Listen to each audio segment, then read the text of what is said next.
সাদুল্লাপুরে সাজিদুল হোসেন চৌধুরী দীপুর স্মরণে মিলাদ ও দোয়া অনুষ্ঠিত।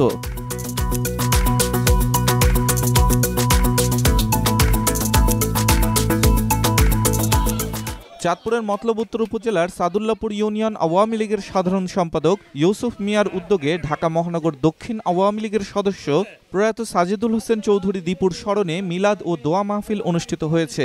মঙ্গলবার বিকেলে সাদুল্লাপুর ইউনিয়নের আমিয়াপুর গ্রামে ইউসুফ মিয়ার বাড়িতে এই মিলাদ ও দোয়ার আয়োজন করা হয়। এই আয়োজনে সাজিদুল হোসেন চৌধুরী দীপুর বিদেহী আত্মার মাগফিরাত কামনায় উপস্থিত সকলের কাছে দোয়া চেয়ে বক্তব্য রাখেন মতলব উত্তর উপজেলা পরিষদের চেয়ারম্যান মোহাম্মদ মানিক দর্জি ও আয়োজক ইউসুফ মিয়া।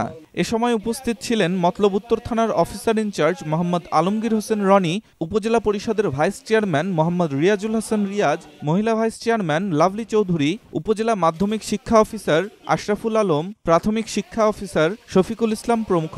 উল্লেখ্য, সাজিদুল হোসেন চৌধুরী দীপু বাংলাদেশ আওয়ামী লীগের প্রেসিডিয়াম মেম্বার ও চাঁদপুর ২ আসনের সংসদ সদস্য মোফাজ্জল হোসেন চৌধুরী মায়া বীর বিক্রমের জ্যেষ্ঠ পুত্র।